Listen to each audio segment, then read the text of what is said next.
3 1416.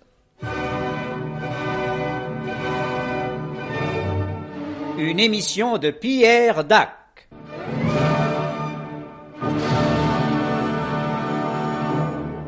Bon, vous êtes tous là? Oui, patron. Bon, alors, j'ai une grande nouvelle à vous annoncer. Écoutez, Oui. il se passe quelque chose. Oui, quoi au juge, j'en sais rien. Mais il se passe quelque chose. Vous avez remarqué? Moi, j'ai remarqué en arrivant à la maison de l'ERTF qu'on m'avait réservé une place pour ma voiture. Déjà. Ouais. Moi, j'ai remarqué qu'à l'entrée, on m'a dit bonjour. Ouais, puis moi aussi. Oui, moi aussi, c'est louche. Ah oui, c'est louche. Dites donc, vous avez vu que le studio a été balayé? Non. C'est vrai? Ça, c'est vrai. Ça, c'est un canard, ça. Non, c'est pas un canard, c'est un signe. Un signe, et qui ne tombe pas. Autrement, ce serait un éléphant. Alors, on va faire notre devoir. Ça leur donnera une leçon à ceux qui nous boycottent. Pas boycott. Boycott. Oui, ça va, ça Non, mais revient même. attention, moi je voudrais. Vous pensez qu'on nous boycotte? Enfin, c'est évident, non? C'est évident, hein? Bien sûr. Bon, alors on va donc faire notre devoir comme si de rien n'était. Et en même temps, on surveille de l'œil ce qui se passe. Voilà. Qui va être de garde? Bon, vous, polyvalent, puisque vous n'êtes pas volontaire. Oui. Bon, vous en privez, mon vieux, hein? Alors pendant que nous, on continue notre émission, vous faites le tour de la maison courante. De toute façon, vous risquez rien. Ici, tout est rond. Oui, c'est vrai. Bon, j'y vais, pas trop. C'est ça, Même moi. Même moi.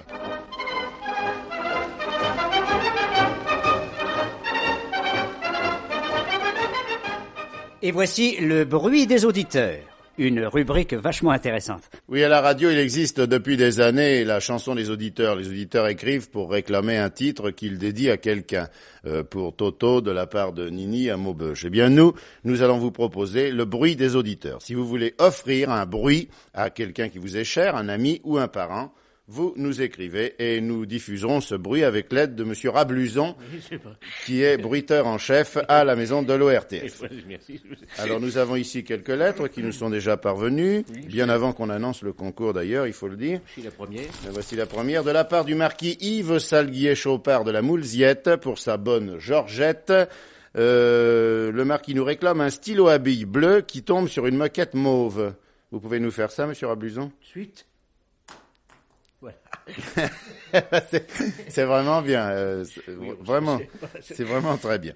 De la part des établissements Schmickerzuk et Strompol de Saint-Verzier-sur-Iblache, pour leur fidèle clientèle, on nous réclame un cri bête.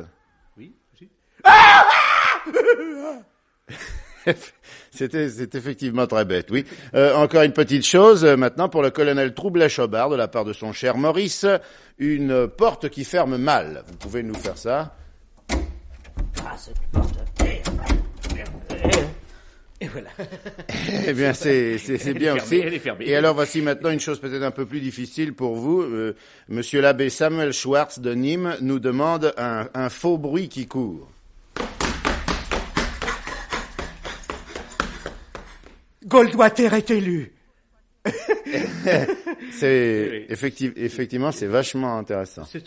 Oui, c'est pas mal.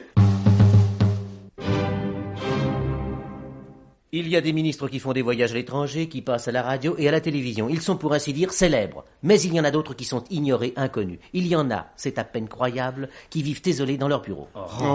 Sans une lettre, sans un coup de téléphone pour les distraire, pour leur rappeler qu'ils ne sont pas seuls au monde. Ils se sentent perdus. Et c'est le cas de Monsieur Boulin, par exemple. Qui? Monsieur Boulin. Qui c'est ça? Qui connaît ce ministre? Vous J'ai connaissez? jamais entendu parler, moi. J'ai connu un Boulin autrefois à la maison Lafitte. Ah ouais? Moi, j'ai connu un Chautard, moi. J'ai connu Antoine Prusier, était chaudronnier, moi, dans l'Ardèche. Moi, j'ai connu un Boulin avant, moi, mais maintenant, c'est... Bon, eh bien, écoutez, messieurs, Monsieur Boulin existe. Si, mais non, ne protestez pas. Si. Non, mais pas Non, n'importe quoi, quand même. Et Non, c'est pourquoi, dans le cadre de notre service d'entraide, je vous demande, à vous tous qui nous écoutez, d'écrire à Monsieur Boulin une lettre, un télégramme, une simple carte postale avec au dos une pensée, et vous ferez un homme heureux. Merci d'avance, je vous rappelle son adresse, Monsieur Boulin, ministre à Paris, France. Merci encore.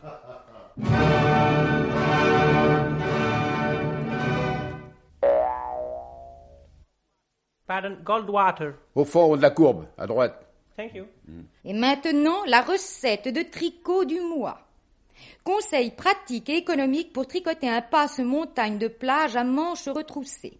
Fourniture, 6 kg 750 de laine angora torsadée 18 fils et 4 pelotes d'une livre et demie de laine 24 fils, coloris aubergine ou tomate farcie, plus une pelote basque de laine des Pyrénées-Orientales coloris gitane verte ou gauloise bleue. Aiguille spéciale de 8 mm 5 de diamètre en 140 de large à pointe rentrante et bout renforcé. Points à employer, point de jersey, point de guernesey, point de côté, point de suspension pour les petits nœuds, point sur la hanche pour l'empiècement et point de pitié pour les emmanchures. Exécution. Premièrement, vous montez 4 à 4, 398 mailles. Et vous tricotez 22 cm côté couture en côte bourdon et 14 cm3 en côte du Rhône. Deuxièmement, vous garnissez les entrecôtes au grain de riz et les plats de côte au grain d'aleurone. Troisièmement, vous rabattez dans le milieu 8 rangs de chaque côté à raison de 7 cm toutes les 3 mailles et vous travaillez simultanément l'emmanchure en terminant la pointe en sens inverse. Quatrièmement, vous continuez en sautant de mailles toutes les 5 minutes, et ceci pendant 12 mètres.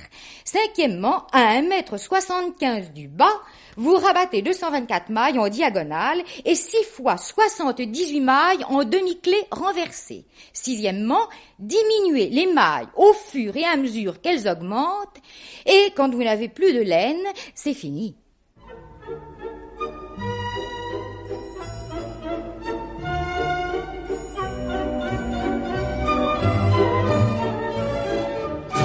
Et voici notre tribune. Objectivité d'abord, qui sera aujourd'hui dirigée par celui qui s'en occupe. Au cours de cette tribune, il va sans dire que la plus grande franchise est de rigueur. Eh bien, autour de moi sont réunis un grand type à moustache avec une veste de tweed que je ne connais pas, un rouquin avec des lunettes dont j'ignore totalement le nom, un petit gros en pull vert et une espèce de bonhomme plutôt antipathique. D'ailleurs, permettez-moi de vous dire, monsieur, que vous avez vraiment une sale bobine. Oui, c'est possible, mais alors moi je vous dis... Oui, c'est parfaitement votre droit, monsieur. Bon, messieurs, vous savez quel est le but de cette tribune ? Ah, pas du tout. Pas au courant. Eh bien, la question dont nous allons débattre est celle-ci. Est-il vraiment nécessaire que nous soyons réunis ici ? Je cède d'ailleurs la parole immédiatement, car je tiens à vous dire que moi, personnellement, ça m'ennuie à un point que vous n'imaginez pas. Qu'est-ce que vous pensez, vous, avec les moustaches, là ? Eh bien, je pense que vraiment, je perds mon temps. Parce que vraiment, j'ai autre chose à faire dans la vie. Et gaspiller 10 minutes dans une tribune avec des imbéciles, il n'y a vraiment rien de plus navrant. Cela dit, je n'ai rien à ajouter, sinon que je trouve cette réunion lamentable et inutile. Eh bien, je ne suis pas d'accord avec vous. Je suis personnellement assez content de me trouver ici pour vous dire à vous tous que vous m'avez l'air d'être une belle bande de crétins et que c'est pas demain la veille qu'on me reverra en compagnie d'une telle assemblée d'abrutis. Eh bien, c'est le rouquin qui vient de parler. Vous, le petit gros, vous avez quelque chose à dire ? Pauvre type. C'est tout ? C'est suffisant, parce que si je disais ce que je pense de vous, avec vos pots de tête de cloporte, il me faudrait emprunter au langage oriental pour trouver des injures assez fortes, parce que vous êtes vraiment un beau tas d'andouilles. Bien. Eh bien, vous qui avez cette sale bobine, vous voulez conclure, s'il vous plaît ? Si vous voulez, oui. Je suis allé récemment aux Indes. J'ai visité l'an dernier l'Égypte, la Grèce, le Portugal. Oui. J'ai vécu 12 ans en Amérique. Je connais très bien l'Europe, l'URSS et la Scandinavie. Mais jamais, vous m'entendez, jamais je n'ai rencontré une telle collection de médiocres et de crétins. Et vous, le présentateur de banlieue, je tiens à vous dire que j'ai peut-être une sale bobine, mais vous me soulevez le cœur, oui. Donc, messieurs, je pense que nous sommes d'accord. Il n'y a aucune raison pour que nous nous revoyions. Ah, ça, sûrement pas. Ah, bah ça me ferait mal alors. Eh bien, le temps qui nous est imparti est écoulé. Nous pouvons donc nous séparer. Et entre nous, je ne suis pas mécontent de ne plus vous voir. Voilà.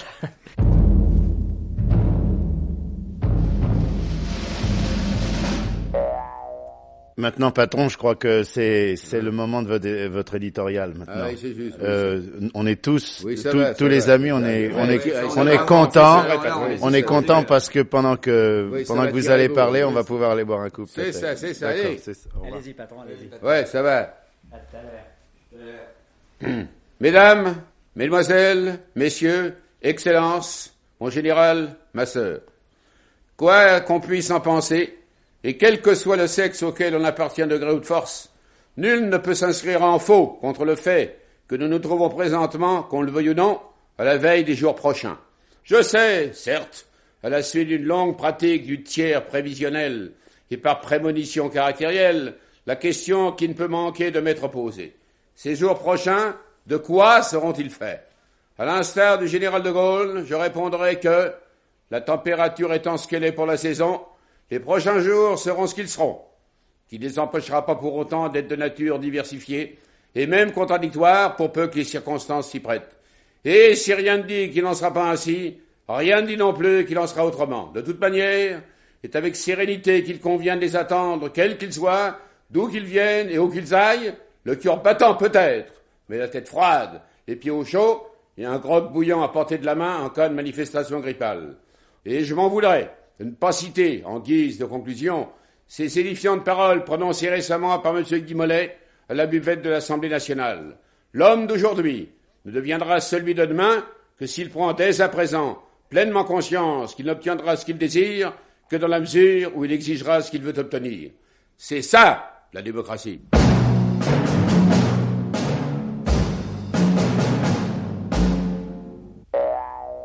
Pardon, Goldwater. Quoi? Goldwater. Oh, écoutez, mon vieux, vous devriez vous faire soigner, hein? Je vous entends pas. Vous n'avez plus assez de voix. Dites donc, patron, regardez cette eau savonneuse qui entre par-dessous la porte du studio, là. C'est pas c'est les femmes de ménage qui lavent le couloir. Ouais, bah si ça continue, on va bientôt avoir les pieds trempés. Oui, bah, mes amis, je crois que maintenant le danger se précise. Depuis tout à l'heure, manifestement, il se prépare quelque chose. Je crois qu'il faut prendre des grandes mesures. Polyvalent. Mon patron. Voulez-vous aller chercher immédiatement l'ingénieur en chef de la maison de l'ORTF? Hein, lui, il a les clés de tous les placards ici. Alors il doit aussi avoir la clé du problème. Ça c'est vrai, patron. Sûrement, patron. Et pendant qu'il vient, même au péril de notre vie, même si nous nageons dans l'eau savonneuse, nous allons continuer notre apostolat et notre mission par la même occasion.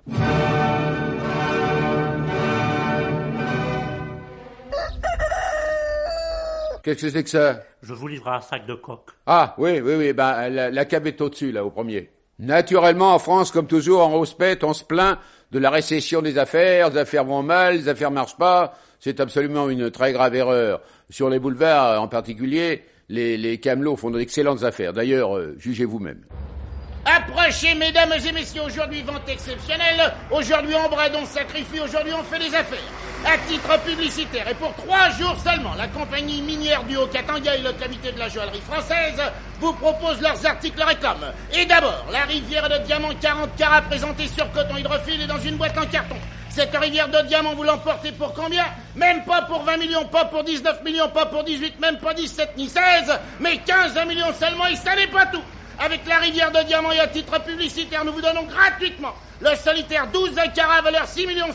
L'alliance platine brillant valeur 2 millions. Les boucles d'oreilles émeraude et rubis, c'est un cadeau. L'épingle de cravate perle naturelle, c'est en plus. Et vous emportez par-dessus le marché les boutons de manchette. Et attention, attention, pour 3 jours seulement, une prime exceptionnelle, la broche saphir montée sur or blanc et le petit clip tapas pour l'après-midi. Dépêchons-nous, 3 jours seulement, il n'y en aura pas pour tout le monde. Pas 20 millions, pas 19, pas 18, pas 17, pas 16, mais 15. 15 millions seulement, la rivière de diamants, le solitaire, l'alliance, les boucles d'oreilles, les pagnes de cravate, les boutons de manchette, la broche et le petit clip tapas. Approchez, c'est le jour des affaires, une rivière de diamants, monsieur. 15 millions, 12, 13, 14, 15, c'est bien ça, merci monsieur. À qui le tour, une rivière, madame? 15 millions, merci. Vous me faites un chèque, vous monsieur, les chèques après, le comptant d'abord. Oui, à qui le tour, une rivière de diamants, 12, 13, 14, merci. Exceptionnellement, à titre publicitaire et pour 3 jours seulement, la rivière de diamants.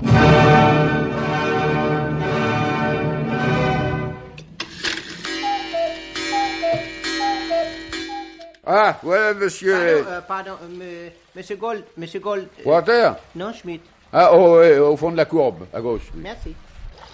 Ah, monsieur l'ingénieur en chef, voilà. Bon, permettez-moi de vous recevoir dans un studio légèrement humide. Ouais. Par chance, vous êtes venu en barque. Tenez là.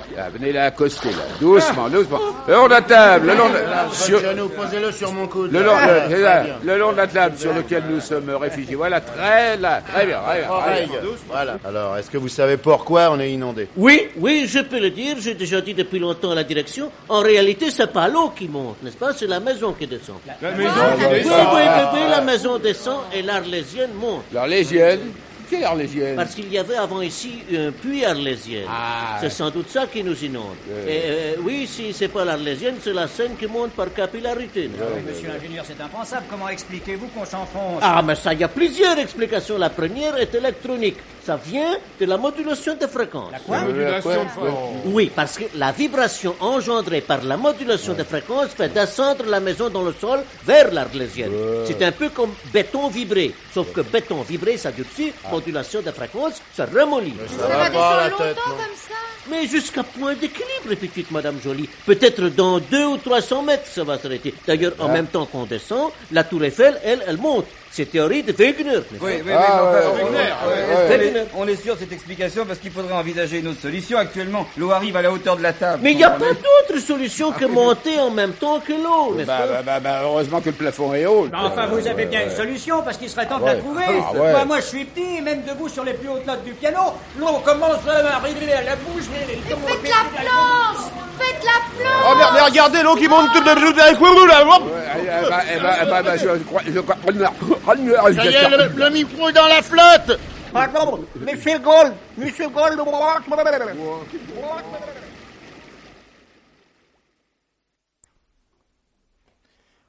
Ici, l'émetteur de secours de l'ORTF. Nous essayons en vain de reprendre contact avec la valeureuse équipe de notre émission 3-14-116. Je vous rappelle que sous la direction de Pierre Dac, elle était composée d'une bande de demeurés peut-être, mais tout de même de sympathiques camarades. Jean-Yann, Jean Bardin, Robert Namias, Roger Carrel, Helena Bossis, Laurence Riesner et l'unique voix de Goldwater. Et quant à la mise en onde, quelle ironie la mise en onde, elle était de Pierre Arnaud de Chassipoulet. Nous reprenons maintenant nos émissions.